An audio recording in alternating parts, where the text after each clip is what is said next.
So over the weekend, the UN Security Council unanimously approved new sanctions against North Korea. In response, the rogue regime vowed to launch, quote, 1,000-fold revenge against the United States, and that, quote, under no circumstances will it negotiate its nuclear and missile weapons program. President Trump, he took to Twitter last night, writing, quote, just completed call with President Moon of South Korea, very happy and impressed with 15-0 United Nations vote on North Korea sanctions. And Fox News has learned that the American spy satellites have detected North Korea loading 2 anti-ship cruise missiles onto a patrol boat. Joining us now with reaction, the Deputy Assistant to the President, Dr. Sebastian Gorka. I know that H.R. McMaster has said today, Dr. Gorka, the U.S. is preparing for a preventative war against North Korea. You and I have discussed there is no good answer here. After Bill Clinton tried to bribe them, said they wouldn't get nuclear weapons, said it was a great deal for America, they used our money to build them because of poor negotiations. I don't see a good option here, Dr. Gorka.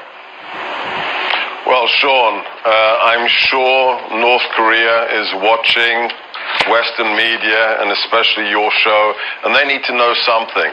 This is not the Obama White House, and there is a very different man today as Commander-in-Chief, and they should not test President Donald J. Trump. What do you make of Kim Jong-un and his 1,000-fold revenge? What do you make of the continued saber rattling? Last week, not only did we have the notice that ICBMs could literally reach New York City and Boston, Massachusetts, and of course he's moving towards submarine potential launches, and we saw that. Now we have him vowing all this revenge.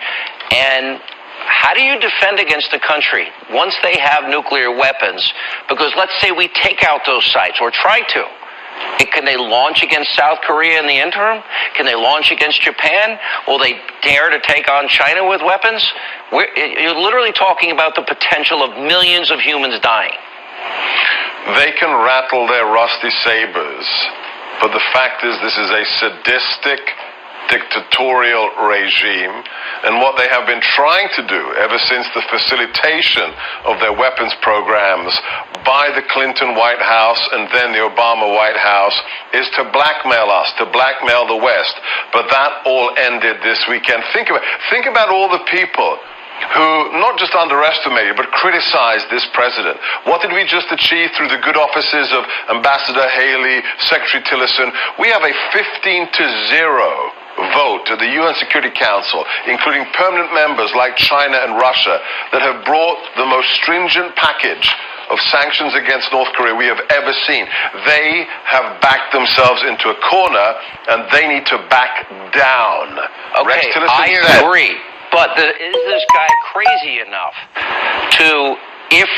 is he crazy enough to launch a nuke? The former Soviet Union understood mutually assured destruction. It was a huge vote to get China and Russia, 15-0. Nobody in the media covers it. But is that enough to stop this madman? Or is he even mad? He's just, again, he likes to cause trouble on the world stage.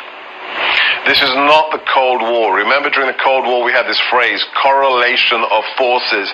We had a balance. We had a standoff, more than 20,000 nuclear warheads on either side. This is not the Soviet Union. This is a Potemkin village.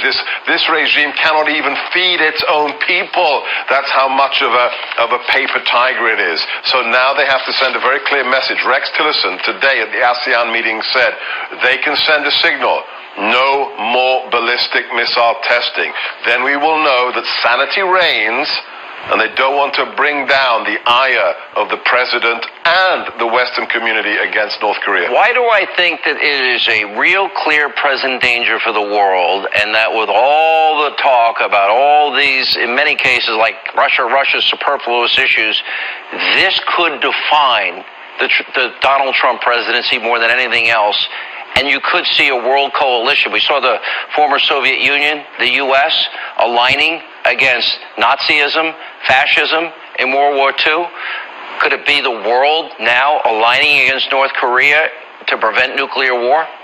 Look, we inherited a world on fire. 8 years of leading from behind and strategic patience, saw a more militaristic China, saw the rise of North Korea, the establishment of the Islamic State, the invasion of the Ukraine. This is what President Trump has inherited. But now there is leadership. It's not the creation of vacuums. And we will stand up. Sean, you know better than anyone else, this is evil in our time. Yes, it is.